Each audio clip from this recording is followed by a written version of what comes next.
Welcome,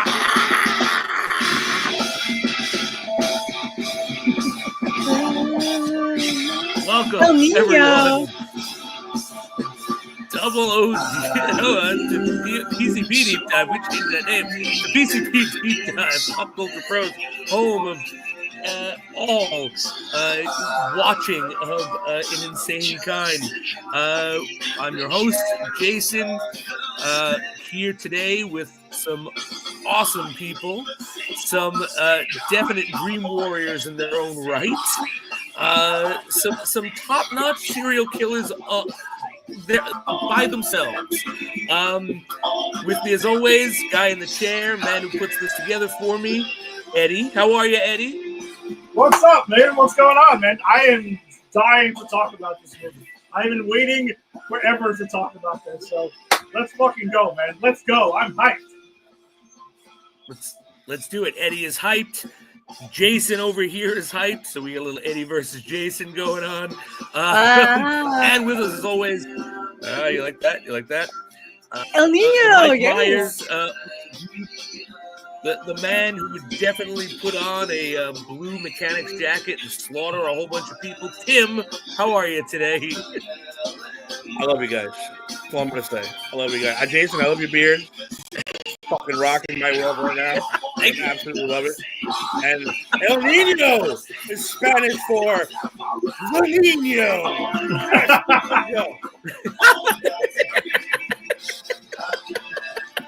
God knows Chris Farley out there. God knows Chris Farley out there. Thank Chris Farley. Rest in peace. And with me as always, my partner in crime in this endeavor, the best damn final girl in all of Pop Culture Pros. And Ginny, I would say if you were your own killer, you would be Phantom of the Opera. You would be the Phantom of the Opera. That would be your my killer, like my monster, or like I would do it. Like if you were, like, I would be Jason, right? Voorhees. Yes. Eddie would be Freddy Krueger. Yes. Tim would be Mike Myers. You would, of course, be the Phantom of the Opera. Absolutely be the Phantom of the Opera. And the Robert Englund Phantom of the Opera, I'm like, this is art, and I love you, and I also need to like murder a bunch of people to prove it. And also, maybe I sold my soul. Like, who knows? Who knows? We don't know. Your motivation is very, it's very, I'm romantic. very I'm very romantic. I'm so romantic. But anyway, thank you everyone for joining us in our penultimate episode of the season, because this is our second to last Freddy movie that we got to get through. We got one more after this, and we're not going to talk about that because we're gonna forget that exists until next time. But today we are looking at Freddy versus Jason. Not Freddy v. Jason, Dawn of Justice. No, that you'd have to sign in for Granny's Peach Tea to listen to. But nice. Freddy versus Jason, the epic movie that answered the age-old question: who would win in a fight, the mouthy Dream Master or the silent hillbilly? And boy, do they answer that question. They sure do. Before we get into it. They really do. Before we get into it, let's let's get our history of this. Ginny, I'm going to start with you because I actually know Ed's history, and I'm pretty sure I know Tim's history because I think we all saw it together. So, Ginny, I'm going to start with you because you have a more interesting story to me. I don't know if it's interesting. This was literally before I watched part 4, I want to say. When it was on TV, and I was like, actually, I can do this. It's not scary. Like I'm not afraid anymore. Like that kind of overcoming that fear. But my cousins and I were like, there were trailers on the E channel had like, they would show trailers, and you're like 13. It's edgy. It's kind of fun. And you knew that movie was coming out, and they showed a trailer for it. And I was scared, of course. I was like 14, but that trailer scared me. But then you watch the behind the scenes of it all, and I was like, this is actually pretty awesome. I'm trying to figure out my timeline ends up. And my cousins were trying to get me to watch it. They were like, we can all go with our aunt. She'll take us all. And we'll bang it out. It's a summer. Like, we're at the pool. We're like, well, we'll go watch it. We'll all go do it together. And we didn't do it. That fell through. And I was like, but I kind of wish I did, because then as soon as we had binge watched like a lot of those movies, we rented it on like, DVD, and it was like, this is the best to us. After watching part 2 and part 4 and a few of them, but no, actually that's a lie. We didn't watch all the movies yet. We had only watched part 2 and part 4. We rented this one, and they gave us the opening is literally a highlight reel. And it wasn't the Freddy's Dead highlight reel. It was just more, it was darker. It's saturated. It's so weird. And I was like, all right, lore. Like the lore was fascinating to me. And that really like hooked me. And I was like, no, I'm in. And it was funny. And Kelly Rowland was in it from Destiny's Child. So I was pretty But I was like, again, I had only watched part 2, part 4 on TV. And then my cousins were like, we'll go see the movies. And I was like, well, we can't do that. We didn't do that. And then me and my sister were like, well, let's just rent it. Our parents let us rent it. And we watched that. And we were just like riveted the whole time. So it's a weird lineup. But yeah, part 2, part 4, and then right into Freddy versus Jason. But I was hyped. I kind of like knew what to expect, I think. Awesome. Love it. Ed, give us the backstory. I mean, the three of us saw this together. Like, we saw this in the theater. Yes, we did. All right. And it was around the time there was a blackout in New York City. And I'm not going to lie. I remember being at work when a blackout hit, and I was so pissed. I'm like, this better not fuck with Freddy versus Jason, dude. I'm going to be really fucking mad if this happens. I've been waiting too long for this shit. By the way, I'm going to drop in a comment. We got another comment from Jada. I was so hyped for this movie. The marketing for this movie was so genius. I totally agree. And I saw it opening night, as did the three of us. And I remember the pay-per-view face-off and this soundtrack. Yeah, this soundtrack is super fucking metal. 2003. I had this on CD. I had this on CD when I was. I don't know. I had the whole soundtrack. I'm not gonna lie. Like, I think it escaped my mind for a little bit until I was watching it. The end credits hit. And I'm like, holy shit! I love all of them. Just like, this was pretty awesome. But yeah, we went to see it open tonight. There was like 10 of us or more. We were all super hyped up. There was a couple of us who were like more partial to like Freddy Krueger. Part of us were like more partial like Jason. So it was like a perfect mashup of people. And I just remember the crowd I don't know what you guys remember, but I remember everyone being into it. No one was like talking like dumb. It was just like people were just like cheering and stuff like that. And it was awesome. It was such a fun experience. Tim? Ditto. Ed? Right? Ditto. We were there together. Yeah. I misremembering it? No, I also remember how nervous we were too. Yeah. Please don't screw this up. Yeah. Please be good. And then when Jada brought it up, I was going to bring that up. We should have showed it too. The face off, the pay-per-view boxing face off weigh-in they had before. I was like, is this funny? Or is this not? I couldn't. Then I started laughing, and I thought it was fantastic. I was like, "No, this is genius marketing." It's like if you had Tyson versus Ali, and they're both in their prime. This was the fight everyone's been waiting for. Very hyped up for it. Very happy we saw it. And like you said, when you're watching it now, you're so right. This is just that time capsule. The music was like, oh my god, I'm at Ozfest. Am I at Ozfest or am I watching fucking Freddy vs. Jason? That's exactly what it felt like. But yeah, it's a great movie, great atmosphere. Definitely happy with its outcome. Thank God. Yeah, that's true. It was nerve-wracking. Yeah, and for me, it was so nerve-wracking for you guys. I guess I didn't know. It was nerve-wracking because this is the 20 year in the year. This is like 20 years they talked about doing this movie. Yeah. Yeah, and we're like, please don't screw it up. Yeah. Please. I mean, even though they didn't make another one, we were hoping that this would lead to another one. It didn't really lead to another. Please don't screw the first one up at least. And this movie's post Phantom Menace, right? This movie came out after Phantom Menace. Yeah, 2004. So for me, I mean, I have a different relationship with that movie than you guys, I know. But for me, I was like, still like, wait a minute. Movies that I'm looking forward to can suck? How is that possible? Because I saw the Phantom Menace twice in the theater because I just assumed I didn't get it the first time. That's how like convinced I was. No, it must be good. It's me. Oh, no. I'm just wrong with me. And so I was worried going into this, like, oh man, I hope this holds up. I've just gotten into this franchise the last couple of years. I kind of want to, but I think fact that we rolled in with like 10 people, I thought was great. Yeah, I just remember it being super packed, and I remember like talking about it all the time. I know me and you must have been talking about it like nauseum, like leading up to it, and how like hyped up we were for it.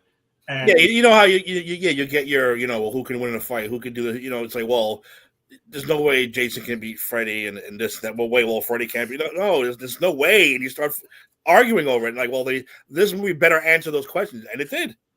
It answered both sides, which is great. yeah. God bless Ronnie Yu for doing a great job. Yeah, it's true. Bride of Chucky director. Love him. I miss him. I would like him to come back. Yes. You can tell. It's the blue hues and just like his finger blood. The blood is juicy and like super gory. Ronnie Yu, but yeah, the Bride of Chucky. Wow, okay, I didn't realize that. That's awesome. All right, so like quick synopsis of the plot. It's not guys, sit down. This isn't Shakespeare, right? Freddy has been forgotten, and I think this is very clever because this actually, I'm gonna call this movie something that I used as a derogatory on grannies, but I'm using it as a complete positive here. This is fan service, the movie, and I mean that completely positive because they went back and they went, okay, there's a lot of lore here on both sides. We got to do this right. And like right off the bat, they're giving us Freddy. And it's like, this is just a reminder who I am. But also, people have forgotten about me. That's why I'm not here. And I got to make them remember. And that kind of fits into the franchise as we've been watching it. Like his power is in the fear. And you find out throughout the movie that the adults have like fucked over the kids once more.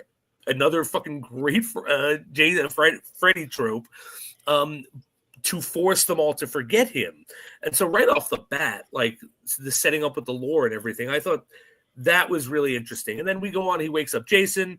He gets Jason killing in Springfield rather. And then everyone thinks it's Freddy, and Freddy comes back, and then him and Jason fight. That's it. That's all you need to know. Yeah, that's essentially it. Thanks for tuning in, everybody. Goodbye. Yeah, that's it. All right, thanks. Bye. But I think outside of the plot, I think there's some serious things to talk about here, and I think let's go with the first thing we always go with after the history, our personal history. What do we think about Freddy in this? Like, this is every iteration of Freddy has been somehow different. Did you guys buy into the Freddy that we got here, or did you think he was, I don't know, good and bad? What'd you think of him? Tim, you want to start us off? Sure. I absolutely love this Freddy. Love. Robert Englund, even in his first opening, he was fantastic as scary Freddy, because we finally see him lick a picture of a little girl and poke the eyes out. I was like, this is awesome. And I think they kind of took a little saying, well, let's explain a little bit more. Freddy likes to kill children, especially girls. They said especially. I think that's because a lot of the controversy involving, well, is he raping these kids? Is he doing? We don't know. You never clarify that part. Yeah. But this one, it's like, let's just throw in the fact that he likes little girls to kind of like, calm things down a little bit, which doesn't make a difference, boy, girl. I mean, the kids are kids. But Robert Englund, so great in his little appearance. And Freddy was absolutely fantastic in this movie. I love the two little alternate Freddys we got. The opening monologue Freddy, he looked insane. And then I call him Red Freddy, when he's turning red and he gets all angry.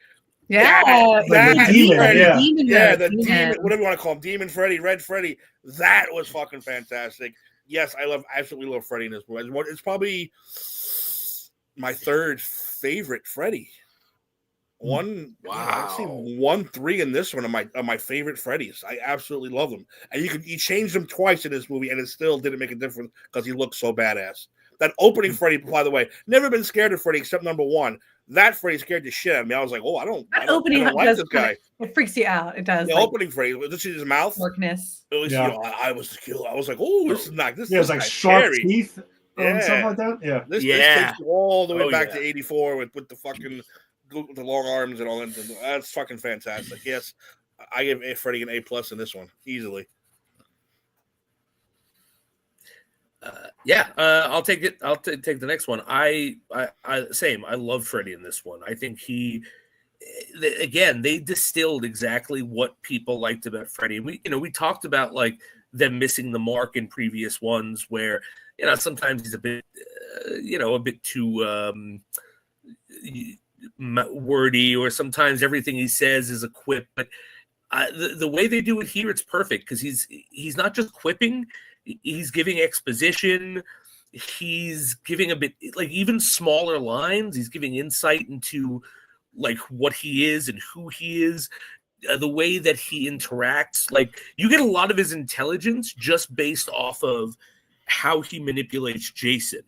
Like, this Freddy's less of a, because he has to be in the beginning anyway, less of an in your face, I'm going to kill you guy, and more of a like Machiavellian manipulator, where he's like, okay, I'm going to move these pieces and get what I want, get myself on the board. And that's really what I liked about this Freddy. Yeah. This is like I'm not going to say a smarter Freddy than we've gotten before, but a Freddy that is forced to be a bit more clever. Yeah, he knows, and it's cerebral. It's all like, he's always been cerebral, but now it's like he's on the attack. Like, I don't know. Like, how would you say that? Like, more than ever. Like, I don't know. He's on a mission. He's on a real mission. And real quick, I'm sorry, I forgot to mention. Yeah, well, because you know, my favorite moment was, out of all the moments in this movie that had a great Freddy time, my favorite moment was with the drunk girl, the girl who always drinks. Whatever, I forgot her name. Give. Say whatever. Give. When she falls down into the thing, he's like this, and he goes, Just that little, like, that. Yep. I watched it about 2 hours ago. I was hysterical. I completely forgot about that. He's just sitting going, like, oh, well, she fell. Loved it. I thought it was fantastic. Yeah.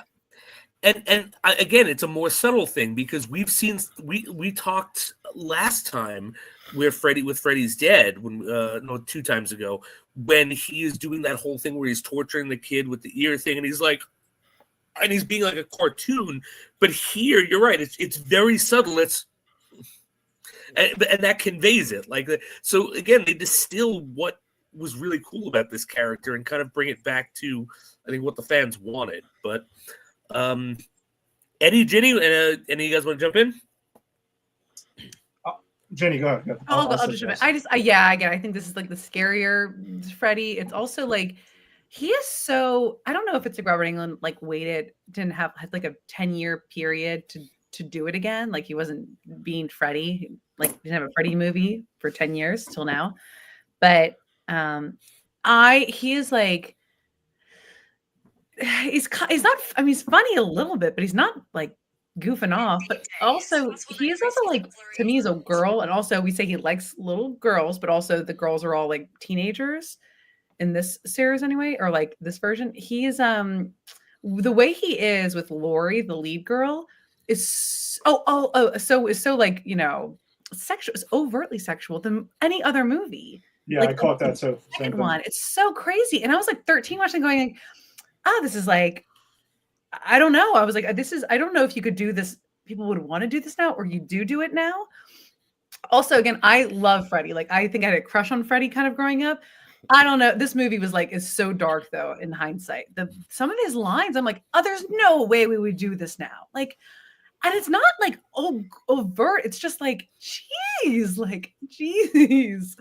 It's very like, this is like, I don't know, dark romance novel levels of crazy. But it was just like a horror movie. Like, well, like, you've seen what the girls are reading now. It's insane. Like, not unlike this though. And that was crazy to me. Also, I love this. I think this was, I don't know if this is true. I feel like I know this maybe in my head, is that some of the actors, like the guy who plays Jason's mom, or the actress who plays Jason's mom, and Lori's dad, her dad, who's like a doctor, who's like, you have to take sleeping pills, just relax. Their faces look like Robert Englund's face. So when they do the morphing into Robert Englund's face, it's also like unsettling. You're like, why does their nose is like Robert Englund's? They look like Freddy, which is weird. Like, the actors themselves kind of look like they could be Robert Englund. Like, they have very similar features.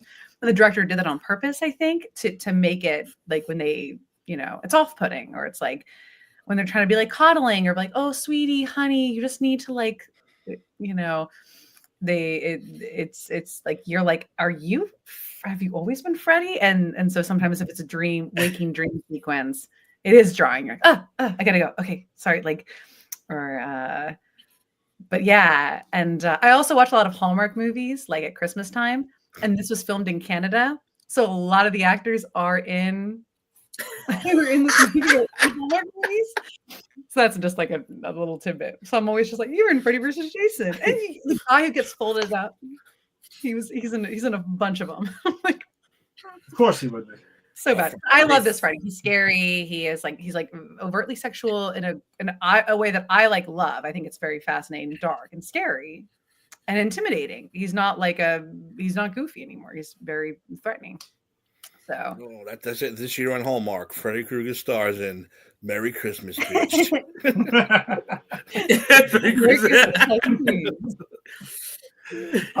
Lori thought she found the man of her dreams.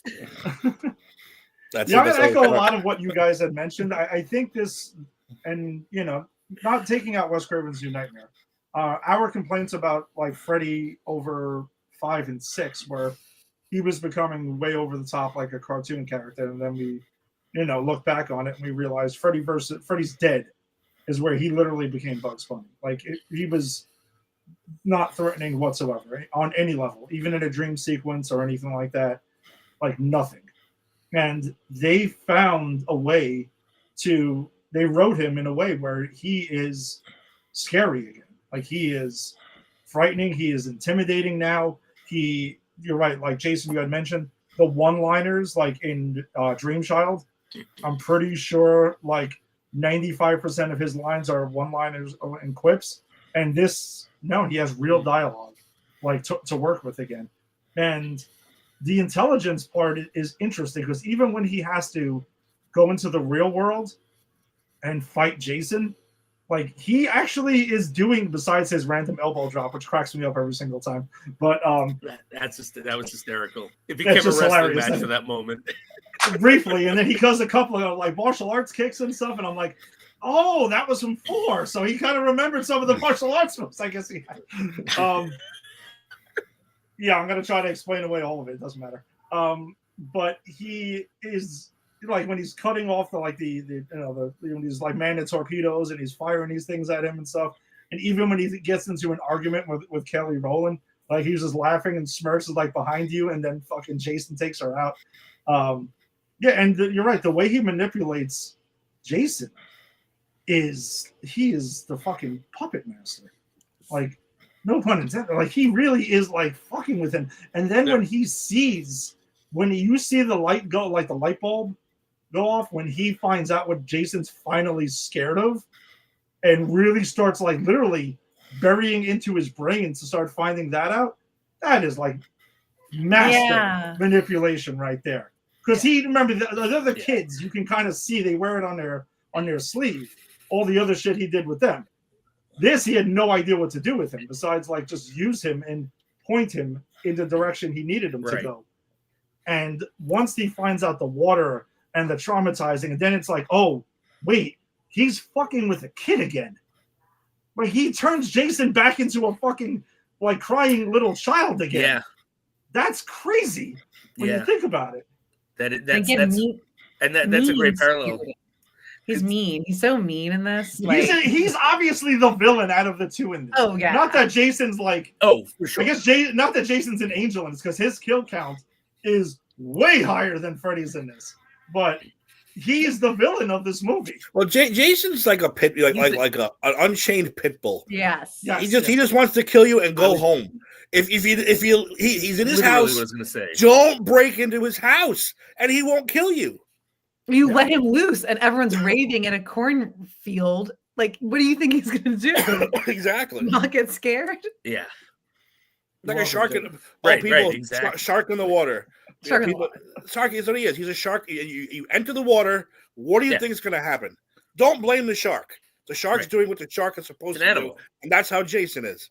Jason's just like, dude, I'm going to kill people. Shark's going to shark. Home. Jason's going to Jason. Exactly. Well, he's home. Or as long as there's no premarital sex. Okay. He shows up Listen, he shows up in the movie to kill somebody the first time. Once that shit goes down, he disappears until it happens He sure again. does. He sure And then he does. shows up. You're like, did Sure Jason does. go to like? Did Jason go to the deli or something? Like, where did he go? And then he shows up again the second that dude is trying to like rape that chick in at the cornfields. He does. Oh my gosh, I never put that together, and that's Jason's so true. the ultimate cockblock.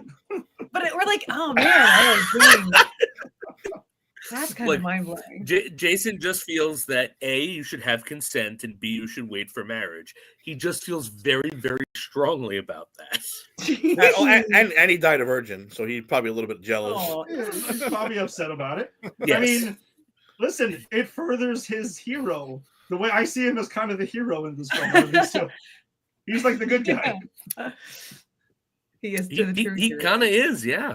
That's good writing, you guys. So then let's talk about Jason then, because we always usually we're dealing with just a Freddy movie, but this is a Freddy and Jason movie jointly. So, well, what do you? Let's talk. Let's back up for 1 second and talk history of, because we haven't talked any of the Jason movies on here. What are your guys' history with it, and do you think that you could accurately say if this is true enough to the character from the franchise? Absolutely. They even got Mrs. Voorhees back. Yep. That's the original Mrs. Voorhees. So to do that shows that they weren't messing around. They want to really stick to the lore.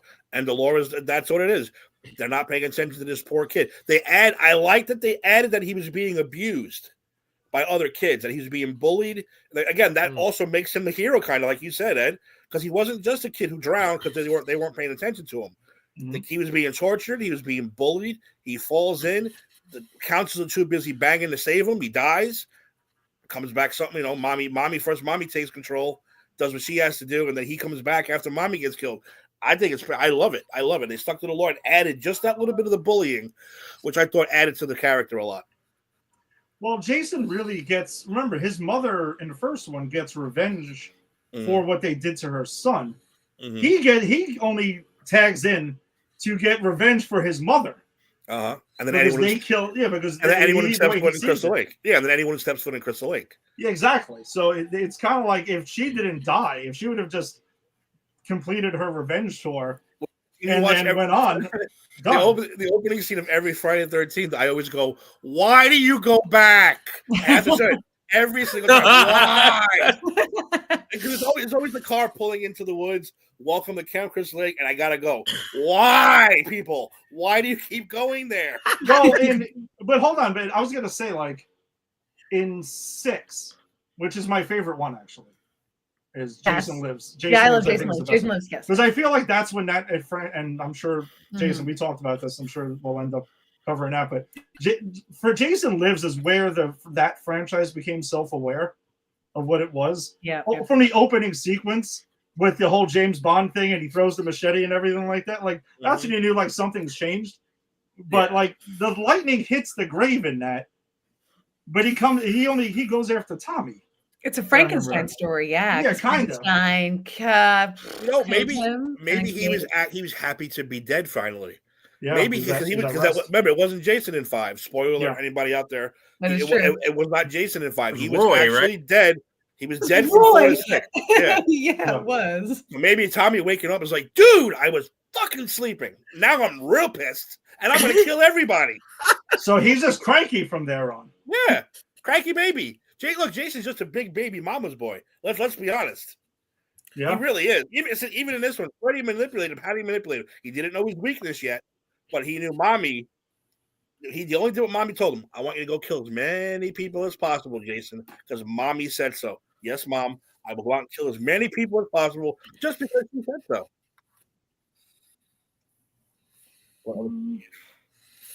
All of Shore Hallmark movies. Awesome. A lot of Hallmark movies. I don't think that is the original Mrs. Voorhees. I think she's just like a Canadian actress who looks like Robert England, which is why they cast her. Well, she was also I thought that was really Dark Seas. No, she was still alive, but I think she didn't do it. I think she didn't. I always thought it was her. It looks exactly like her. It is her. It is her. It is her, right? Freddy versus Jason, yeah. Yeah, that's what I thought. Yeah, but she's like not in the original. Yeah, Betsy Palmer's in the original. Paula Shore was And she also- said no. And she said, no, I don't want to be in this movie. Really? I don't know exactly like her. I She thought was it like, was I her. had like 2 lines. That's weird. And she was like, no. She was in Reindeer Games. Was she? Cool. Paula Shore was in Reindeer Games. Ben Affleck movie? Well, they Yes, nailed the they Ben nailed, Affleck movie. They They nailed the nailed her, I lookalike. know. I kind of like her a lot. I feel like I don't know what Betsy Palmer's up to. I now, think but she's. I honestly because I haven't seen that first one in so long. If you told me that was the same woman as the first one, I would have believed it. I always thought that's it just how was. good that actress is. I So think did I. she's killing it. Yeah, Betsy Palmer. You're right. Actually, that was Pamela Voorhees in this one. no.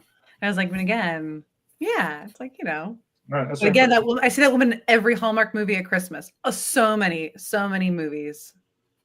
When I tell you, It's true. And all no I matter can think what about she is plays, she always works in Kill Them, Jason. Like It's she's the Mrs. sheriff, Claus, and there's the an elf named sheriff, Jason. the father, this woman, the boyfriend who gets closed up in a bed, and who else?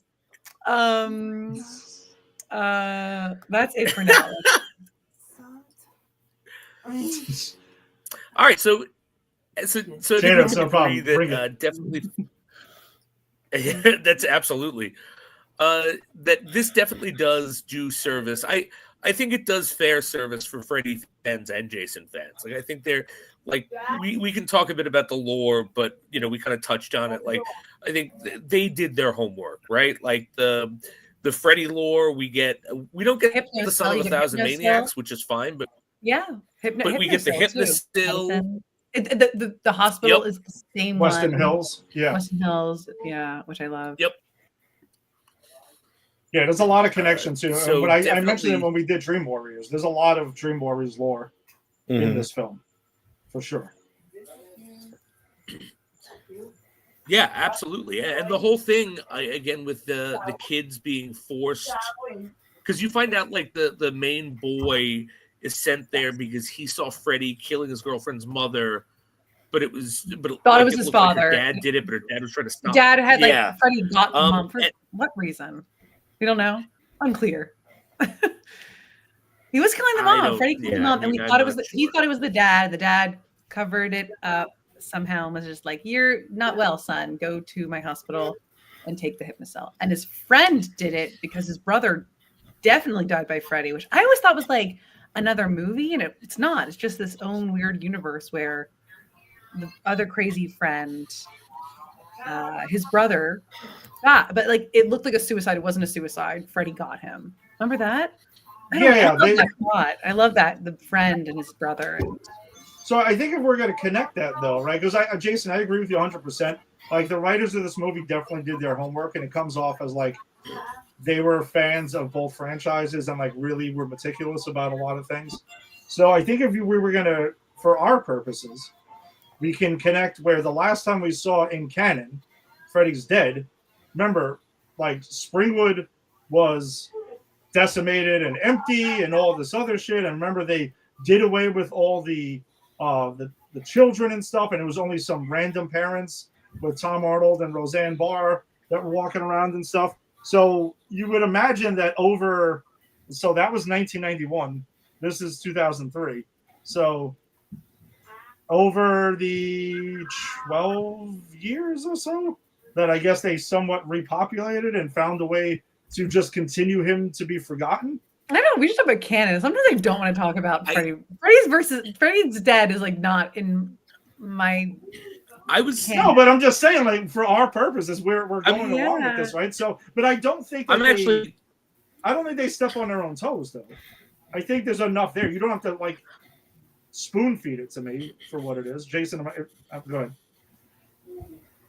No, I was going to say that I actually think that they kind of ignore Freddy's dead, which I'm okay with, because I believe they say 5 years has passed. Like it's not 12. I remember like they say in the movie Freddy has been gone for like 5 or 6 years. It's not the 12. No. But what I'm saying is I think over the 12 years or so, they repopulated the town. They said, I agree with you, that it is 4 or 5 years since the last Freddy incident, which is when I think the brother died. Oh, gotcha. And that's what I'm saying. I think he came back, but it was kind of off screen. Like, whatever. We don't need to. Again, you don't need to tell us how the town repopulated and everything like that. But kids were starting to have nightmares again.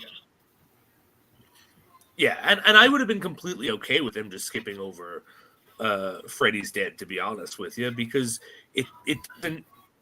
none of that stuff is important to what's going on in this movie. So if they just kind of wanted to go, yeah, we're gonna skip over Freddy's dead, and we'll just follow up with, the kids have, we've sent the kids away who know about him. I'm okay with that too. I mean, this is a movie that I really feel like if you're coming to like really pick apart the plot structure and stuff, you're looking at the wrong things, Well, this movie totally ignores Jason X. They completely ignore that movie. Those movies, that whole timeline is weird. No, it's a weird. Jason timeline, X is in the future, right? Oh, I forgot what year. Is it Jason X in the future? So technically, this happens before Jason X. Yeah, no, you're right. Maybe that is. I would have to double check. I can't remember. I can't say the last time I watched Jason. But because the girl time travels, she gets frozen in time. So if she gets frozen in like 2001 and then goes 1,000 years in the future, she takes Jason with her. I've got to rewatch. It's a that great movie. movie. I actually love that movie. But Jason X only. Actually, synopsis. The year is 2455. Right. Never mind. Scratch that. Yeah, I don't. I'm like I have to check it out again. 2455. Never mind. It's fine. No need. That's all right. It is a prequel to that. But all right, so let's talk about the kids. Not at all. Jader, now you're coming at me on my own show about Jason X. That's it. The gauntlet's thrown, my friend.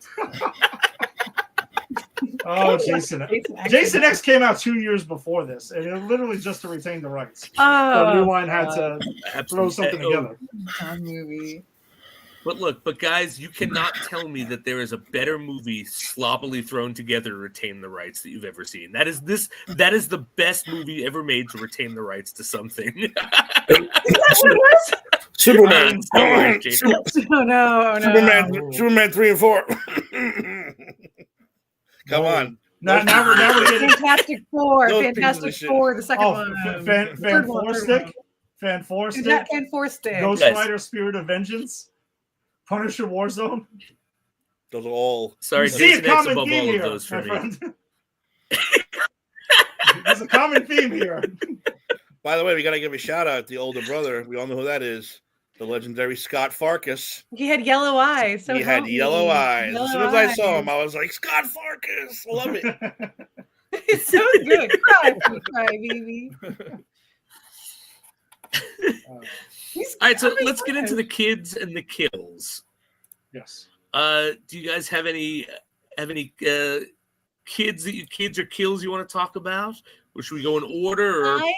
I say I love Kia. I just quote this movie a lot, so we'll always be like, Kia, he has asthma. Like we say like just these like dumb lines, and also like oh my gosh, just like the Gib, you said you'd stop smoking. Well, I only smoke when I drink. Yeah, but you're always drinking. Like it's so so like crazy. I love Gib. Oh God, Gib's a mess. Oh God. Like my sister also went to a double feature at a movie theater, and she dressed up as Lori, but she was Lori with like the low cut top and like scratches, and she won best costume. Isn't that insane? That's the end of the movie, the lead girl when she's that's crazy. And she's got like fire flames.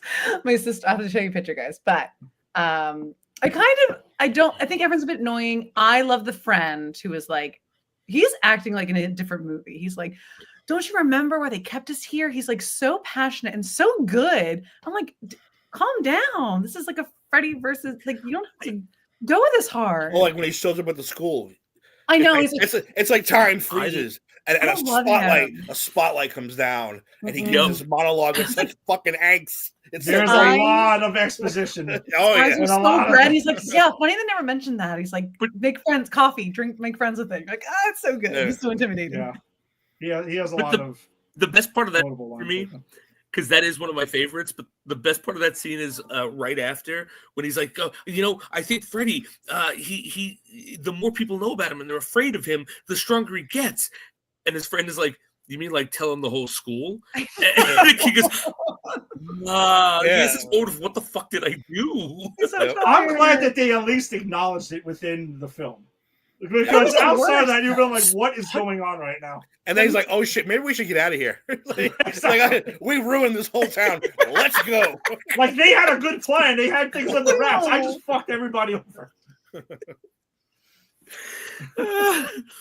Yeah. So that guy is my favorite of the kids, and that's my favorite moment.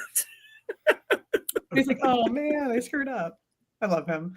And then I love Will, but he's such a kind of badly acted. I love that actor now, but like he's so weak. That is one of his lines. That cracks me up. It is, yeah. Do you know why? Like you said, you got to you got to picture the whole hallway stopped. Yes. And the spotlight on him, he goes, "That's why." It's like that's how I picture that whole monologue. The kids part. The kids literally part. Yeah, that's what I'm saying. They part. Yeah. If you were really in school with some asshole, dude, shut the fuck up. Get out of my way. So he single-handedly spread the fear for Freddy. I mean, he was kind of like Freddy's somewhat second. And he says that to him when he gets him. He's like, he is like, he puts up a fight. He's like, no, I don't. Which I love him for that too. Where he's like, no. He gets like, he's also like fighting it so hard. I've never seen it. I think his character maybe arguably like puts up the best fight. Absolutely. Right, and like also was just like a good guy. Ugh. But if I'm him and I figure out what I just did, I'm like, Will, it's time to go back to the hospital and get my hypnosil because I ain't doing this shit again. Let's go back. They were right, we were wrong. Let's go. Also, his scene is like his brother. It's like this is like very first movie where his brother isn't like there's no like big sequence. His brother is like in the bathtub, unfortunately, trigger warning, self-harm. And he's talking to him, and then he kind of looks like Freddy too, which is another thing. And he turns into like Robert Englund. The faces morph really well, and he doesn't like. He kind of, he gets him, but he does like is just like against a wall with him and is like threatening him, and is just like getting close to him. And he's like, and he's like, I won't do it. I'm not gonna like share your word anymore. I'm not gonna do this anymore. And so he has to like tell him Freddy sent you and write a message on his back. But yeah, I was like. Kind of like some stuff that happened in Dream Master, right? Like when Alice, kind of, but he wasn't the Dream Master and like that, like, or he was just like putting up a fight, but you're not morally, yeah, exactly, morally, yeah. But then Freddy literally brands him on the back, and like Freddy's back, just telling him straight out, like I'm talking about this character way too much. I think there's like way more insane kills in this movie too. No, there's a lot of insane kills, and it's usually Jason that is doing a lot of this. Yeah, my favorites are all Jason kills. But think about how many people does Freddy actually kill in this movie? Not a lot. Two? Will? No, Will doesn't die. Oh no, not Will. Will, sorry, I'm sorry, I said the name wrong. The friend. The friend. What's his name? I'll get the name. Hold on. Mark. He kills Mark. Kills Mark. He gets fired on his back. That's it. He doesn't kill Kia, right? That's Jason. No. That's Jason. Jason kills everyone else in this movie. Yeah. Oh, he kills No, he doesn't do that either. He like haunts the douchey other friend from the beginning of the movie, but Jason wakes up, or he wakes up and Jason's there. That's the other death. He gets decapitated. He tries to kill a bunch of people, right? Like he tries to rip Kia's nose off or whatever. Yeah, he tries to go. His hand is a good, which I love that shot from the trailer where he's like, "I got you," and then Freddy versus Jason. He doesn't get him because he's like, "I'm not strong enough yet. I'm like too weak." Yeah, because until it's always weak until the scene where the whole party's happening. Freddy isn't strong enough to do anything. He's just scaring people briefly, and that's it. And kind of catches himself. He's just scaring people. Yeah, exactly. He's scaring people like briefly and stuff, but he can't do anything. And he tells basically like breaks the fourth wall and says not strong enough yet. And then Jason's the one who's mass murdering everyone. And Jada had mentioned that's one of my favorite kills is the boyfriend at the beginning. Because he's such a douchebag when we get to meet him. And then man, Jason goes to town. He is stabbing, Yeah. and then turns him over and flips the fucking bed and cracks him in half. I'm like, Jesus, that's one of the most brutal kills in this movie. And that guy's in so many Hallmark That was movies. fucking You don't understand. And that's why he got it. And then the worst. And the follow-up kill is like his friend and his dad, right? Like Jason comes for them after the fact and decapitates them both. My friend just died. That's like, so your friend's a dick. I'm going to kill you next. Awesome. And the friend is like making all these things, but he's also like, yeah, I'm going to go after this dude. I promise you. Listen, now, blah, blah, blah. And then his father's head falls off. And then obviously he gets fucking splattered like right after that. oh my gosh, that's so dumb. I love it. This movie is so silly. Oh, and Freddy doesn't kill Stoner dude? Fake Jason Mewes? Fake Jason Mewes. By the way, I think Jason kills him. He possesses him. He possesses him. He does. But Jason cuts him in half. Kills him. Yeah, all right. Yeah, Jason rips him in half. Right. Jason kills the cop. He kills the cop. The cop that's helping everybody. So many characters. Yeah, no, Jason kills him also. Jason kills everyone else in this movie. He kills everyone. He almost gets Lori. He does cut her, and then he also does something else. But he also slices her a little bit. He doesn't kill her. And he kills Freddy. Technically kills Freddy too. He got them all. Well, no, she decapitates Freddy. Well, she does. She cuts his head. I know he walks out. His friend was asthma. He has a wound. He dies from his wound. Yeah, the door slams up. Yeah, I guess so. Yeah, you're right. I'm telling you, they're all Jason. Jason, he's in double digits easily in this movie. I'll tell you my favorite. My favorite one is like fucking Schwarzenegger in Predator.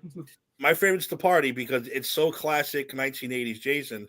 You know, the guy's fucking making fun of him. He goes, twist the head, drops that guy, asshole takes off, flaming machete.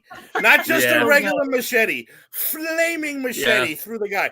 Those are that's absolutely my favorite one. I was like, that's pure Jason like that. Because, by the way, I know we talk about Jason, but Jason has the greatest kill in the history of every single movie. And every time I see it, I laugh. It's part 6 with the sleeping bag. Bag kill is greatest kill of all time. I laugh every time I see it.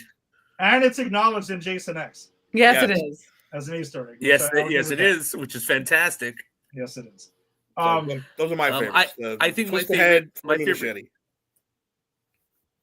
my favorite kill has to be when Jason kills the would-be rapist and the would-be victim all at once, taking her away from.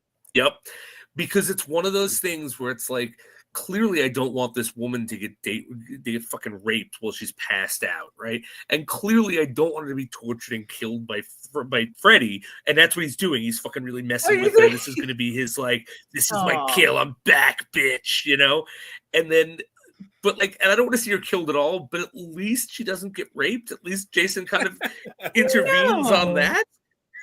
So think about what was going to happen to her, though, if Jason didn't intervene. So she was going to get murdered by Freddy in her dreams while she was raped. Oh my god! By the movie, by the dude, by whatever. Yeah. Glow stick guy. Glow stick guy. Ill glow stick guy. Gross. Yeah, I don't know what the hell that glow stick guy. Remember, he had all these glow sticks. The only way that could have been better. I do want to go to that party, though. I really want to think about that. Do you want to go to that party? I do want to go. I want to go to Cornfield and we always call that too. Dude, this Everclear is kicking my ass. I don't know why we'll say it. We'll just bring it up. We're not the Everclear. And I also think the way he said it, he had to almost explain because it looked like he was just having a pitcher of water. If you didn't know any better. Yeah. This water is kicking my ass. Have any of you ever had Everclear? No.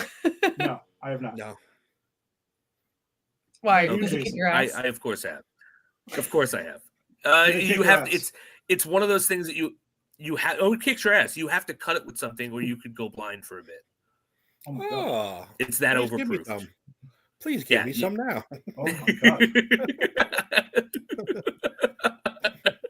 Pete and I used to drink it back when we lived together. It's my roommate. That makes sense. Yes.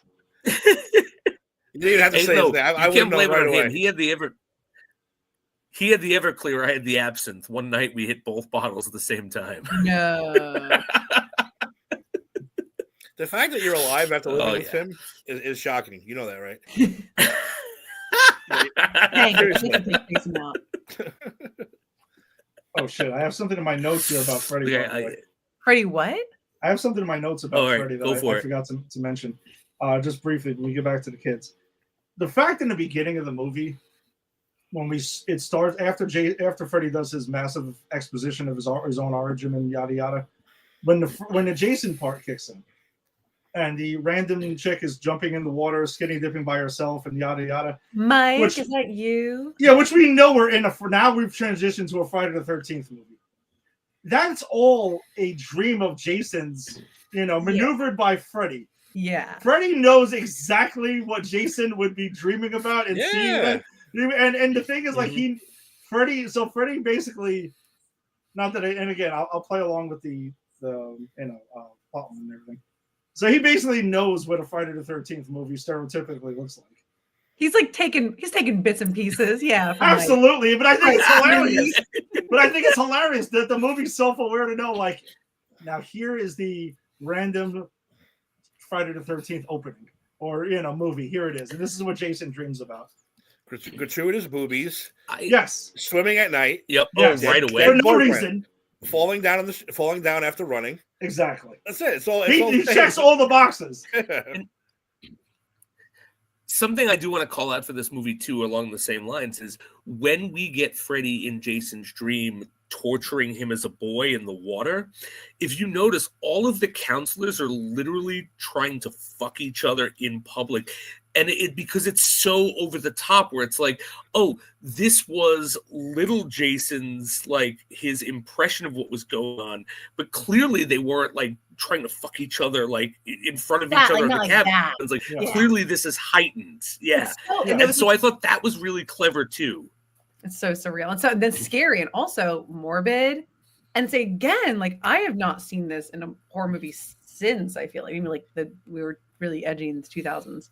But aren't you, oh God, there's a line, I'll just say it now. It's like, aren't you coming to help, like, Jason drowning? And he goes, I'm trying, this bitch is dead on her feet. And you're like, oh my God, like, this is oh my God. That was hilarious. You're like, oh, that's like, oh man, so dark. Now you're like, when you break it down, poor Jason's drowning, seeing maybe he saw a couple going at it. I don't know. And he's like, I'm dying, you're fucking, I'm not happy. And then the poor kid dies. He's shutting it down. No one has sex. It's not never sleep again for him. It's no fuck again. Yep. No sex. Yeah. Never get it on again. Yes. By the way, also the Jason being sent to Elm Street. So Freddy gave him the address to go to? Gave him a bus ticket. No, I don't care. No, I'm not meaning it knock. I'm just saying. I think that's great. I think that's great that he goes right to the house, because knowing Freddy, he would tell him the address and tell him where to go. He would. Doesn't Freddy have a line about, like, I used to know? No, he says I have a thing house. I have a thing for the whores in this house. Did he say that? When? Yes, he says that too. Oh my God! There's a deleted scene of he says it's Freddy. a Monica. It's a Monica Keena. Of course he does. Lauren. It's a Monica Keena. Yes. There's a deleted scene of Freddy going, all right, so you make a left, and then you go up the block here.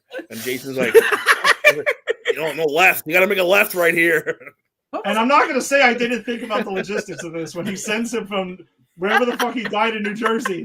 New Jersey. Where the fuck Springwood was. Ohio, exactly. Ohio. So Pine Street? Are you stupid? Not Pine, Elm. And Jason poor Jason. No, he would just go. Yeah. And just start walking.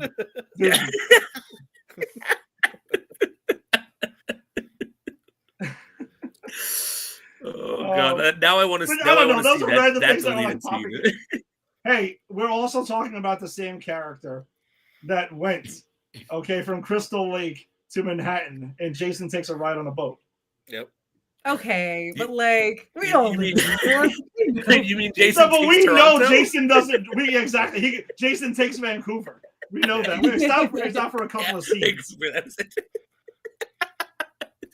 But we know this dude will walk forever if he has to, even though he hitched a ride on a boat in that movie.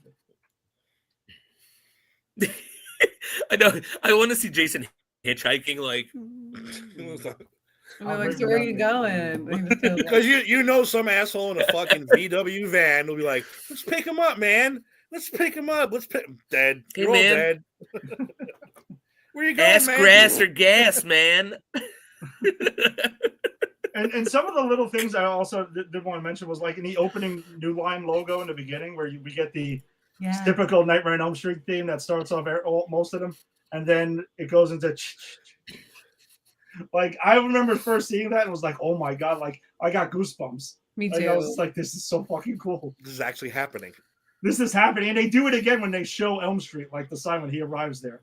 And they do it again just to kind of like keep hitting you in the face like it's actually happening. It's actually fucking happening, guys. Let's go. Rights. Exactly. We can do this. We have the rights. Exactly. Oh man. My God. I love the color palette. I love that when it's red, it's very red. It's a Ronnie Yu thing though. It's like if you like Bride of Chucky. When it's raining, Ronnie Yu loves rain. So like it's just, I don't know. It's great. It's like the first death and they like run out in the rain and they're like screaming for help and the cop comes by and like second time they come back from the party and it's just raining. That's like very, I don't know. It's his like aesthetic. I like him. Well, One thing I gotta knock Ronnie Yu over though, and Tim, I have a feeling you're gonna. I know we talked about this. The fucking use of strobe in this movie for no reason at random times pisses me off to no end. It's just dumb. I feel like that's something I would have done in my film class in fucking 1995, which I guarantee. I know I did. It's J.J. Abrams' fucking star flare. He's got to use the lens flare every time. It's just one of those things. It was so weird, but the times he chooses to do it too is just like really random. I'm like the Scorsese slow mo shot. We don't. Okay, and Ginny, I know we're gonna battle now, Ginny. We're gonna battle because why? I want to hear you guys' expression too. How do you like Kelly Rowland in this movie? She was God. I would like to talk about how I rank certain members of Destiny's Child. Sometimes I love Kelly Rowland as an artist. I sometimes think she is the superior singer of Destiny's Child. I hate Beyonce too, so I would never. It's the hottest take. Her club music is the best. Like her David Guetta stuff is like amazing. She is terrible in this movie. She's so bad. I hate the line. And you know, you were effing 14, so get over it. She can't even pretend to wake up scared. Like when she woke up from getting her nose cut off. I was like, bitch, I don't believe it. Bitch, I don't believe that was real. I don't believe it. Perfect, by the way. How dare you go, I need a nose job. No, your nose, you have the cutest nose in this movie, Kelly. I don't know what you're talking about. When Benderman went off on her, I was like, fuck yeah, you fucking tell that bitch what's going on. He so really happy. Does. He lays into her, but then it kind of like flips it around where it kind of seems like she's into him after that for the rest of the movie. Yeah. She kind of like needed to be told that.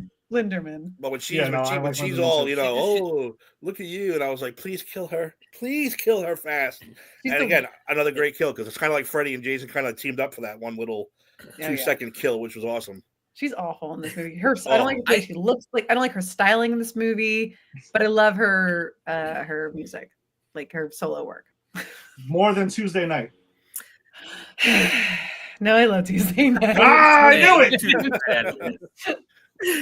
Go ahead, Jason.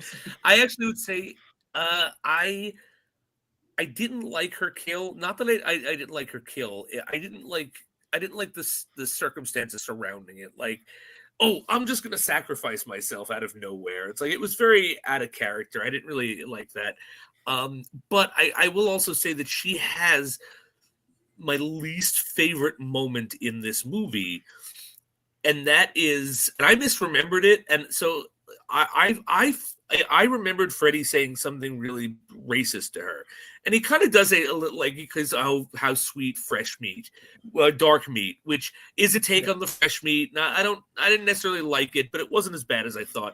But then she followed us up with like, hey, you little F word with your sweater. And I was like, oh, that's what I was remembering.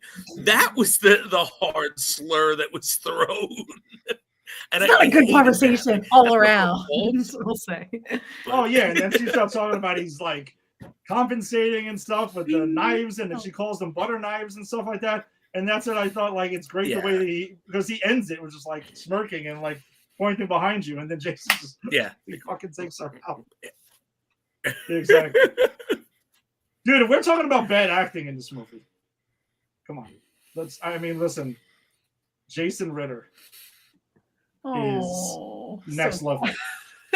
Dude, there's so many times where he's smirking and almost laughing, I think, when he in serious moments, when he's talking about like he's telling Laurie about her father walking in and witnessing her father murdering her mother. He's like just kind of like looks. I thought he was laughing. He was. He's like, I saw her kill your dad. Yeah, okay, so it wasn't me because I'm looking at this, I'm like, is he gonna deliver this line or not really? Like, what's going on here? Come on. Oh my gosh. I know. He is something else. He's something else in this. Is that John Ritter's kid? Yeah, he's great. He's so funny though. He is like he's comedy now. Like he's more of a comedic guy. But I was like, he got way better. He's like the best now. But like this was such a weird role for him. He's in that Channing Tatum class of you got way better because you were terrible in the beginning. Yeah, sure. I'm looking. I was looking funny. At this. That's bad. That's bad. Yeah, that's right. Channing Tatum. He's really bad in this. And the fake JMUs, no need for it. There's no. I know, dude. That although is off about something. That line. Although I am going to say that I appreciated the whole Alice in Wonderland because he was doing the drugs and you got the caterpillar and look, as a lit guy, as Alice in Wonderland's one of my favorite books. I kind of love that moment, as stupid as it was. Well, his shiny moment was, "Let me handle this bitch." The guy's like, "What?" It's like, exactly. Right. And they're like, "What?" All right. By the way, in that scene there, when they're in Weston Hills, did you notice? And I'm going to tell you the truth. This is the first time I ever noticed this. Was the abbreviation for the news network that they're watching it on? I didn't even notice. It's KRGR 6. Really, Kruger 6. Yes. Cute. I paused it there. I'm like, oh shit, that's pretty interesting. A Robert Shea cameo. Also, I was going to tell you. Can I also which one? Kruger? Yes. No, where was Robert Shea? I didn't see him. Robert Shea was. I didn't see him. Shit, he was. I believe he's he's the principal in the school. Right before they walk in. Yeah, he's the principal in the school. Like they say the principal's coming. And they show up and it's Robert Shea. Robert Shea is never going to miss an opportunity to pop up in a Nightmare on Elm Street movie. I don't remember if he's in the reboot because I only saw that once and tried to burn it from my memory. I hope not. I actually hope he's not. Because then I would further the stamp of disapproval. Oh, fuck. That's next, isn't it? I know. I was going to say, I thought this is the end. What a nice. Sorry, guys. And one other thing. So I guess. And another thing. Well, no, one other thing. The cop that is helping them, right? The guy with the blonde spiky hair or whatever, he's done a bunch of shit. When he goes to the sheriff and he's like, listen, man, I got this. I know I'm new here and stuff and no one wants to tell me anything and fine, but because that's all they keep shunning him. Like, you're not from here. You just transferred here like a year ago, whatever. Like, get lost. We're trying to do our thing. He's like, yo, I've done all that. I got this evidence. I checked out these files about these killings in Crystal Lake for Jason Voorhees. He's the killer that everyone's seeing. Why does he shun him off instead of just saying, oh, wait a second, let's tell everyone it's Jason Voorhees and not Freddy Krueger, so then they won't mistake him for it? I don't know. It's like end credits. Conspiracy. Plus, you know, a couple of those kids said it's a big dude in a hockey mask. Well, that's not Freddy. That's true. They could have said, all right, he should have did it. You're right. News conference. It's not Freddy Krueger. It's Jason Voorhees in a hockey mask. Let's all calm down. So we're just going to tell everyone for your own public safety. Could you imagine? No premarital sex. No going to Camp Crystal Lake for the time being until we can arrest the suspect. Thank you. We will escort him back to his lake. If you see, Do not enter any. Do not go there this summer. Just leave him the fucking guy alone. It's like Jaws, the mayor from Jaws. We got to open Camp Crystal Lake. I don't care if there's a murderer on the loose. You know how much money we're going to lose? 4th of July. It's true, though. Break that down for 1 second. If they never went back there, would Jason just be chilling there for the last 50 years? Just chilling? Living off animals and but everything. No, we got to show up with these kids. That's unclear about what is going on with Jason. Well, no, when Jason... Doesn't he stalk someone in the second... What was it? Are we on Jason? Doesn't Jason stalk someone in the second one? Like they leave him at Camp Crystal Lake, and he gets. Then he follows someone home, right? He gets the first girl off who killed his mom. His mom was killed in the first one, but he's a grown man and he wears a bag over his head, and he goes back to after he kills the final girl in the first movie. He goes back to Crystal Lake, and then he lives in a shack in the woods with his mom's head. Yeah, he's a shrine. Oh, okay. But where was he before? Like, so just saying, if no one ever went back there, he would just be some random hobo living in the woods. Everybody be safe. But no, every year we got to bring 15 murders last year. That's all right. We'll go back next year. Oh, okay. They give really, really good discounts. I guess so. That's true. That's actually bringing the family there this summer. Keep giving it away. It's a murder. I mean, I'm murdering them. Listen, they're making a kill. Slashing those prices. Right. Upstate where I live, there's an Elm Street and a Crystal Lake, both. Of course it is. So it's like, all right. I would kill to live on an Elm Street. I tried to steal that sign so many times, but there's so many people around. I tried to fucking keep it off. I was hanging on it one year, just like there's so many people around. I would have given it to Eddie for his birthday one year. No, man, I would have had that shit on my wall. I would have put it up on the fucking front of my house, and Angie would like curse at me like daily. Elm Street with a Crystal Lake cross sign, so you have both of them at once. Yes. Mission, I think so. Challenge accepted. Yeah, accepted. Nice. Yeah, I don't know. The thing with the sheriff thing, like, kind of annoyed me. I was just like, dude, he's handing you a solution for your problem that you're so petrified of. Even though the kids, are the kids that we follow already knew about Freddy. He already encountered them. So they would have dealt with him still, right? But I'm just saying, regarding the sheriff's point of view, when he's so panicky about keeping it contained and all this other shit. You see what I'm saying? Like, I just kind of feel like, why would he just take that? He should have just ran with that. I'm joking about the end credits thing, but Freddy's also just so weak. He wasn't attacking Lori like Monica Keena to begin with. That trauma, the Jason just stirred up a little bit of trauma, and some cops were like, "Ooh, could this be he was in bed when he died? Do we think it was, is it Freddy?" And then Lori's like, someone said something about like Freddy Krueger, and then that just like triggers he's allowed to go into her brain. Like that's as simple as that. Yeah, which is not bad. It's pretty good. Well, I think once she hears it, though, and the kids start hearing it, they start thinking of probably dream him up, and they start festering shit up, and that's when he starts getting stronger. I love a good when they were doing the research and they're like all of his name is redacted from articles because they don't even say his name. I think it's that too. That's subtle. It's good. I thought that was cool. I like that. I thought that was cool, and like some whole articles are gone. Like clearly, there's a cover up, and Mark's brother, it's like kind of his obituary's not there, which is weird. It's like, right. And what is the FBI going to do as the audience? Yeah, Jason, let's call the FBI. The sheriff's like, what the fuck are they going to do? They're going to do nothing in the FBI. Yeah. Well, the FBI did intervene in Jason Goes to Hell. They're the ones that set him up in the beginning. The FBI were there. Oh, gosh, Jason Goes to Hell. Yeah, that movie can go to hell outside of the last. Well, my sister loves that movie. I'm just like, that movie. It's such that movie is something awful. Outside of the last 5 seconds or so, when Freddy's hand comes up, that's it. The rest of that movie's pretty bad. Movie. Yeah. Talk about a movie that didn't actually know the franchise it was making a sequel to. But that's, I guess, that conversation's for another day.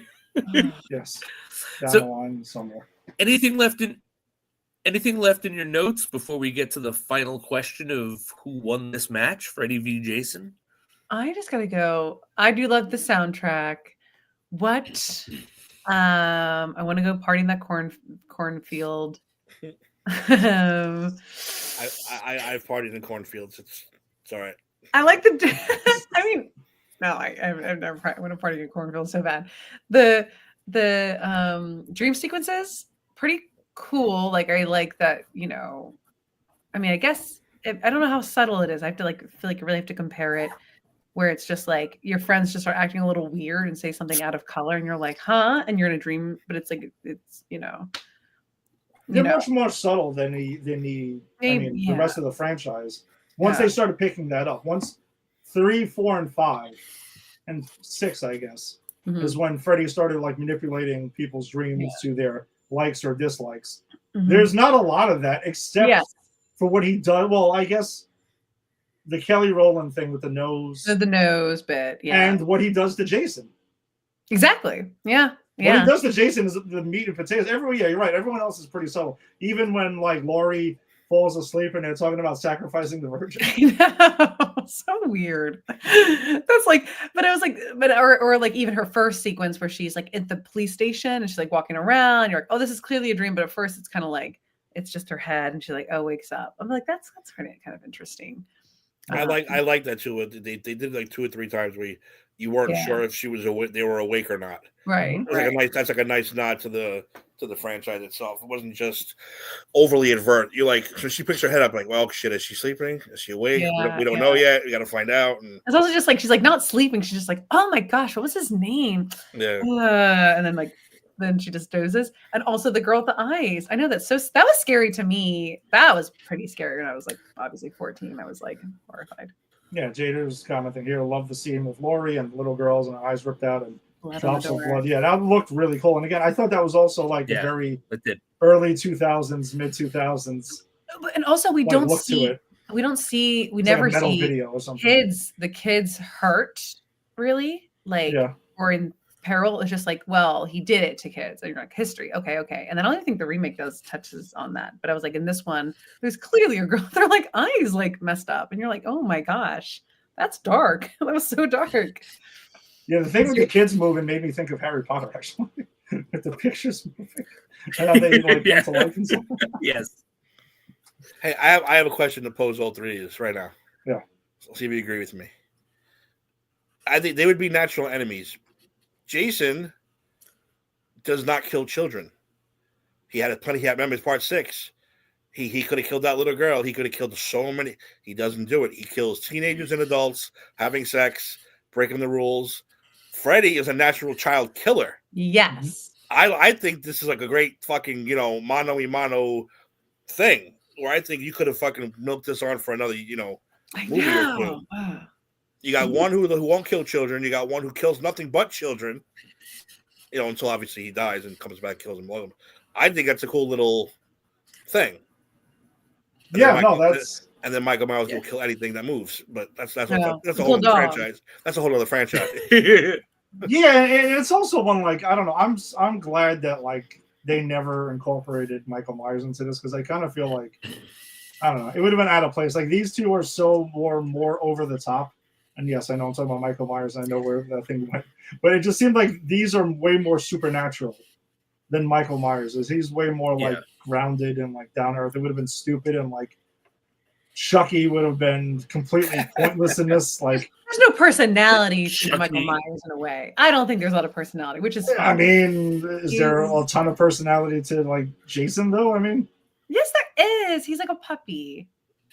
I mean, I guess, but he's soft. He's a little bit softer, and then he breathes he's the shape for a reason. Michael Myers is the shape. He is just a shadowy guy who stands still. He'll walk slow. He'll get you. Sometimes he's stilted. Jason is either running, or he is his eyes are expressive through that mask. He's got some character. Oh, listen, there's no running by Jason until that reboot, because he just appears out of fucking nowhere into places And I don't care. I See, think it's great. See, I'd be Jason. I'll tell you why exactly why I'd be Jason. Sometimes he just wants to be left alone. He wants to sit in his house or his shack with his mom's head, watch some TV, put his feet up and relax. And then here come these fucking kids ruining his house, stepping on his shit, ruining his lake. Like, oh, here we go again. I got to put the goddamn jumpsuit on. Got to put the mask on. Let me get my machete. Take care of it. That's how I would be.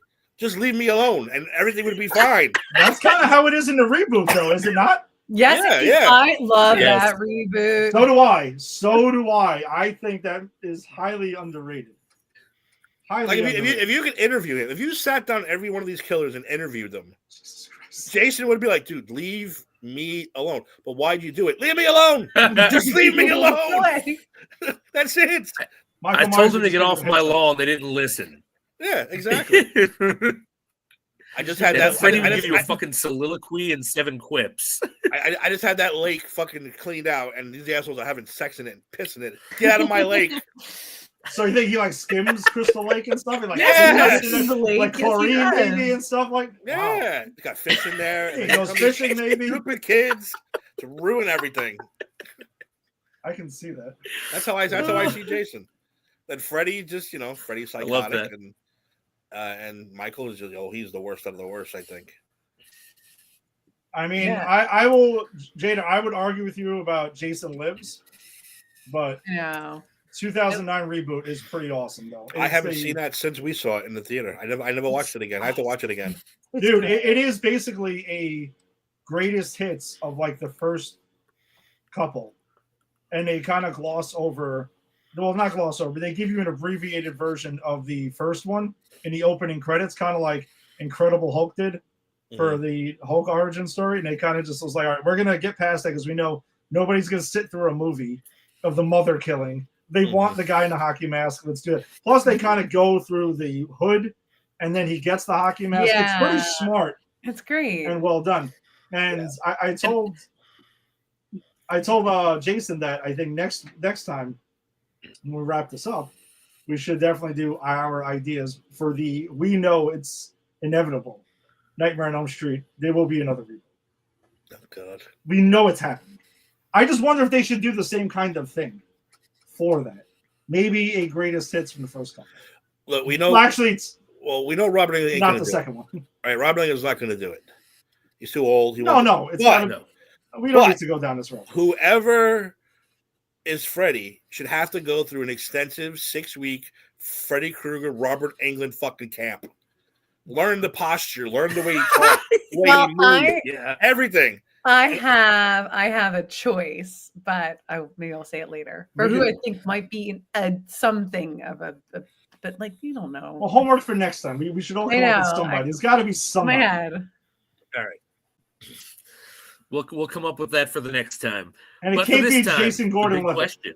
It won't be Joseph. It's always Jason Gordon-Levitt. He's in everything.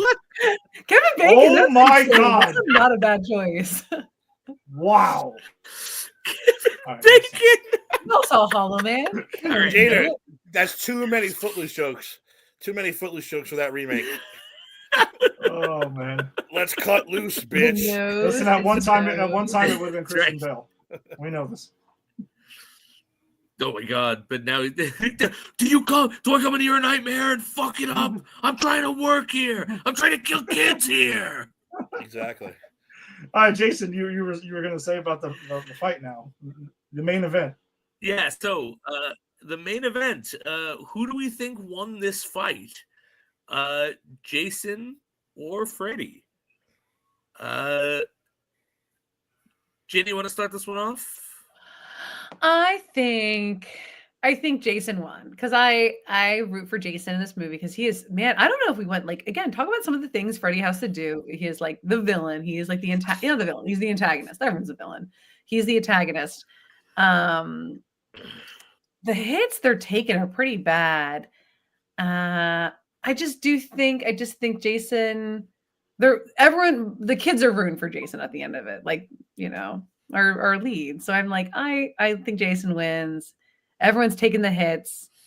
I just think he's like robust and he did it. And he did it. He won. And I'm proud of Jason for that. I love Jason.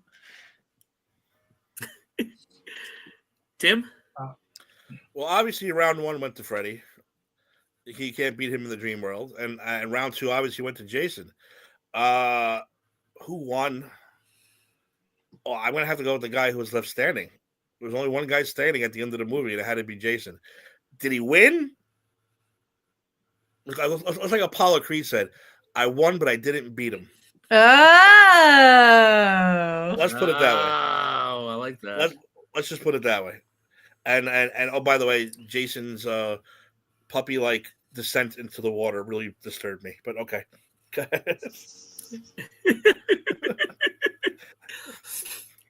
Ed, how about you? All right, I'm going to read Jada's comment quickly, and then I'm going to give my own opinion. I'm a Freddy guy through and through. Jason won the fight. Jason won the movie. One Freddy kill. Nah. All right, so that's going to lead into what I wanted to say. All right, I think kill count wise, obviously Jason wins by a lot. It's not even particularly close. All right. I think Freddy wins the fight, though. I think he wins round 1 in the dream world. Obviously, he dominates him there when he basically, and to the point where the kids essentially are the ones who are saving him from being completely wiped off by Freddy, right? Like, he beats him to the point where, by the way, Freddy also playing more video games when he's like ping, ping, ping, ping, ping, ping, ping, ping, ping, ping, and bouncing Jason all over. Kelly Rowland's going to give mouth to mouth to Jason. Yeah, she's going to. Yeah, think about it. Dude, he beat him to the point where he was a child curled up in a fetal position crying with his little hockey mask on, okay? Until the kids had to save him. They did. They pulled him into their car. You're right. You're right. All right. So, yeah, you're right. There's the mouth-to-mouth and stuff and everything. Obviously, when he gets pulled out of the dream and they go hand-to-hand combat, I'm going to tell you the truth. I always thought Jason dominated this part of it, but he really didn't. Freddy actually shockingly holds his own, I think, considering he's at a huge weight disadvantage in this, and I think that's why they also wanted a larger Jason to be more of a boom, like thumping presence in this. He hits him with those torpedo things and yada yada. We have the elbow drop completely out of nowhere. I mean, he stabs him with his own machete at one point. Granted, Jason also stabs him through the chest with his own arm, actually. Yeah. But Laurie chops Freddy's head off to stop the fight. That's not Jason that does that. That's Laurie that does that. So Laurie threw in the towel. Did what Rocky could not do for Apollo Creed. Okay? So that's what I'm going to tell you. I give the win to Freddy plus. Oh, Laurie. So Laurie wins the fight is what you're saying. No, she's the run-in. She does the run-in with the steel chair and ends the fight there. I'll reiterate. Oh my God! I'll say Freddy. Freddy, you son of a bitch! Freddy won the movie. I'll say Freddy won the movie. Yes, agreed.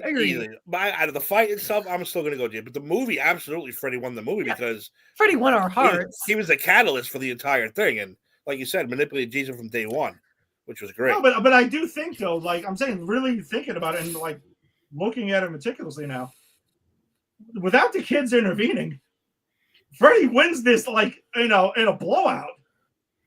Jason never makes it out of the dream, and at the end again, Freddy's still the one standing until Laurie chops his fucking head off with the machete, and then a weird ending, which I always found it looked cool, but it was kind of a weird choice where Jason is again walking out of the water, and then he's carrying Freddy's head, which again is only there and decapitated because of Laurie, not on his own doing, and he winks to the camera because at the end of every movie, Freddy returns somehow.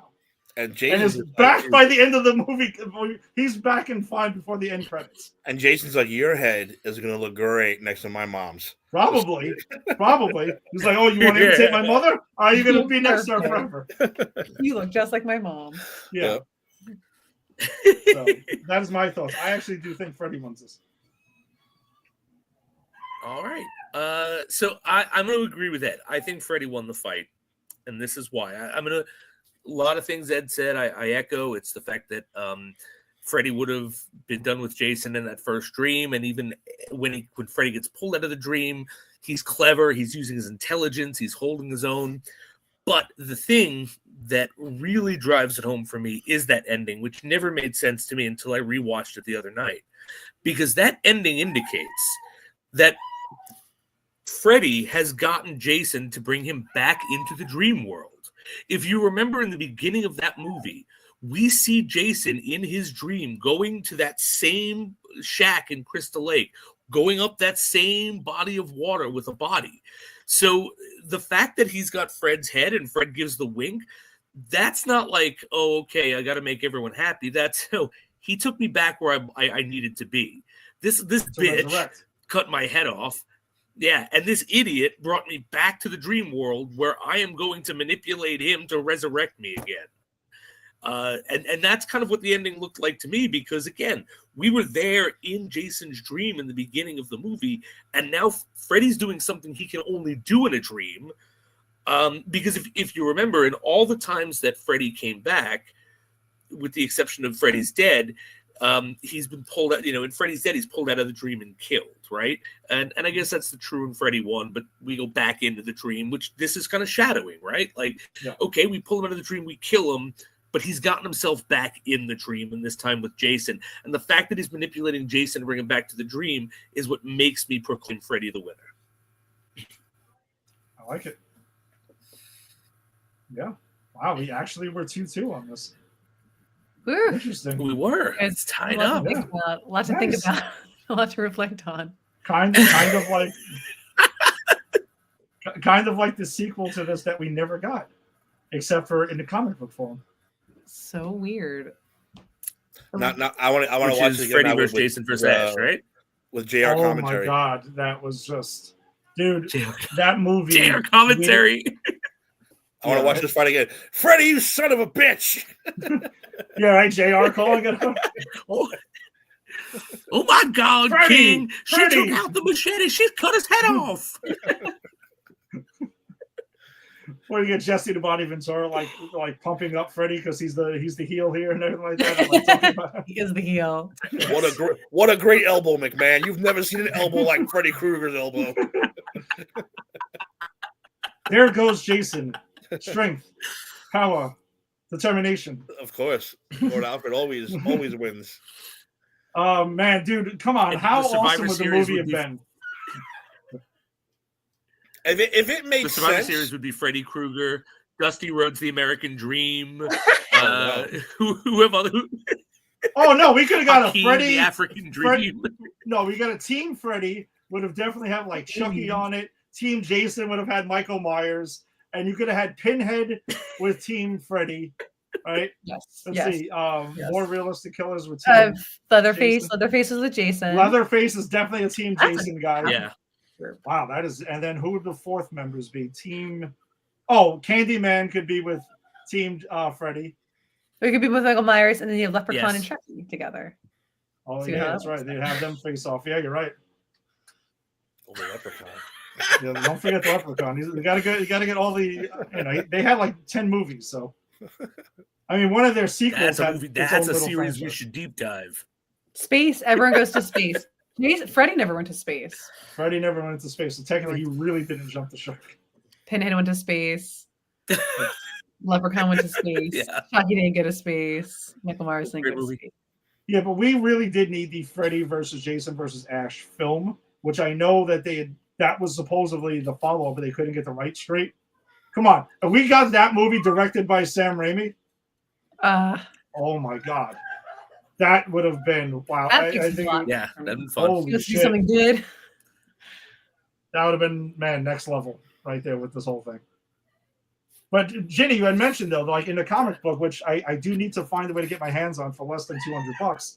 Gotta be a way. No, there is a team called the Nightmare Warriors. That is the Alice and her son, and they end up teaming up with the survivors of the Friday the 13th franchise. Okay. And Ash teams up with them to hunt these two down. What? See, I like that. All right. How great is that? Like, that's perfect. That's what should have maybe been this movie to start with. Like, if you had survivors, but no, we had to go young and like hip. No, but I think that bringing in Ash is what like takes this like to really. Like the next evolution past. This is perfect for what it needed to be. like say what you will, like we could critique it to as much as we want. This movie knew the assignment and fucking hit a grand slam in my opinion. Of exactly what it needed to be. Agreed. I watch it every year. I watch it. It's my Halloween Jason or Freddy movie. Really, I watch this every like Halloween because I love it. Is so it? much. Yes, it is. It is. It feels very a little colder, folly to me, and I don't know why. It's very pleasing and funny to watch, so I love it. I watch like 4. I watch a lot of Freddy movies other times, like in the spring, but I watched this one during Halloween. Did you know there's one of those fan-made movies, short films? Freddy vs. Jason vs. Ash. Oh, did they? Wow. By the way, we never followed up on the Jacob thing. The YouTube Jacob thing that we were. Oh right, or like. Oh, not Jacob. The kid Rex. from Rex. Oh, Rex is nice. Big boy. No, his like Rex was his stuffy. What was his name? Shit. It should be I don't know. Whatever. The kid from Wes Craven's New Nightmare. I still gotta watch that. I know we took a a bit of hiatus. So we needed that. No, Jacob was Alice's kid. I know. I was like, what is it? All right, let me see if I can show you guys a picture of my sister dressed as Monica Keena's character, Lori. I don't think it's funny. So by the way, after watching the rest of the franchise, how much do you guys feel like this movie, besides the details in it, we did go over that. Do you think it feels like any of the other movies in the franchise though? No, I don't think it does. That's why I like it though, I think. Yeah, exactly. It doesn't feel like anything. It's so 2000s. And again, it's like a bit meaner. Jay's like, he's meaner. Like he's like, yes, I don't know, edgy. And then, and all like, and says some very like dark things. So it feels weird, but I mean, I love this movie still, but it's like, yeah, the tone is a bit strange, sillier. Like I don't know. I feel like they nail both characters are written correctly and they're true to the way they were in their own franchises. And again, there's a lot of attention to detail being paid, but at the same time, it feels like it's its own thing. But I think you kind of had to do that because you didn't want to make it feel like a Nightmare on Elm Street movie, and you didn't want to make it feel like a Friday the 13th movie. So you had to kind of like come up with like your own unique style. And for the time it came out, that it definitely unmistakably feels like it's a 2003 movie. All right, so I will show you. Not about it.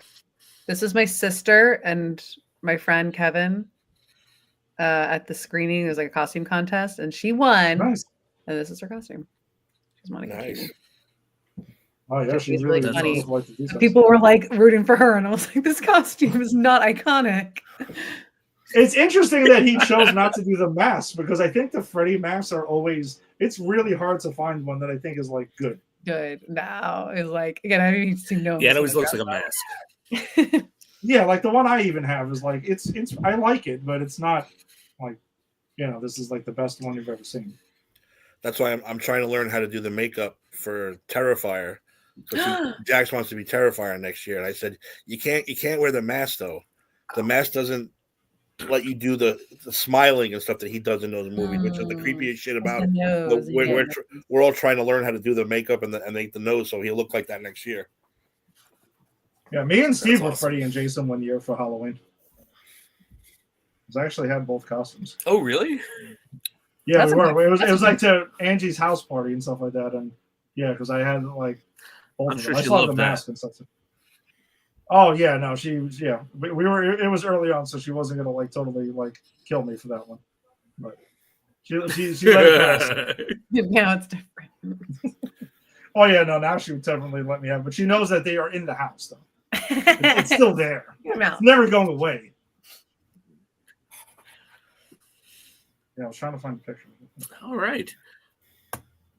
So while Ed looks for the picture, I think, is it safe to assume that we all think this is a dreamscape and not a nightmare? Like, oh yeah, definitely. Anyone not like this movie? This probably ranks top.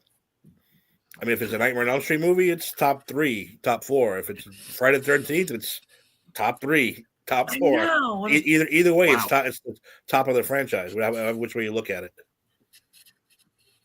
Yeah, this might be top 4 for me. I think in the franchise. For which franchise? Yeah, I gotta really Freddy. Look. We'll get our rankings next week or next time. Yeah. My mind says it's my 4th because I have weird favorites, but I gotta have that conversation with him offline. I'm curious to know what he has. I'm assuming 1 and 3 are probably above it, which seems pretty fair. Yeah, no, I adore this movie. This movie is fucking fantastic. It's a lot of fun. While not being scary, it's really good. And I think it's, like Jason, you said it a couple of times, that it's fan service the movie, but done perfectly. Like absolutely perfectly. And yeah, I do think we'll save the official rankings for, I guess, next week, or next time. But yeah, this is definitely towards the top. Like, this is right up there with the upper echelon of the Nightmare franchise, and for Friday the 13th, definitely towards the top. Because there's a lot of those movies that there's some brutal ones in that franchise. Yeah, there is. Yeah, it's definitely one of the better ones. I think it probably definitely ranks higher in the Friday the 13th franchise than it would for. I think there's more competition in the Nightmare on Elm Street franchise. Mm-hmm. For sure. Agreed. All right, so that brings us to the end of the conversation. Thank you guys for listening. Thank you to everyone on the panel for joining us. We will be back in 2 weeks with our final episode of the season, Nightmare on Elm Street, the remake, starring Jackie O'Hurley, I believe his name is. Thank you, Jada. Appreciate that. Thanks for listening. So yeah, we'll be doing that, which I'm willing to bet. Usually I look at one of these movies and I go, all right, I'm going to hate this. Ed's going to hate it. Tim's going to hate it. Ginny's going to love it. But I'm predicting that we're all going to hate this one. Just throwing it out there. That's my prediction. Prediction? Let's see. Pain. If you got Pain. That's right. What's your prediction for the movie? The next time we'll cover that movie. We'll cover our rankings. We'll cover any other Freddy related conversation we need to have before we wrap up. And then we will be announcing our next deep dive, which I have not discussed with anyone yet. So we all have to talk about that. But yeah, we'll be back in 2 weeks. Thanks for joining us. And welcome to prime time, bitch.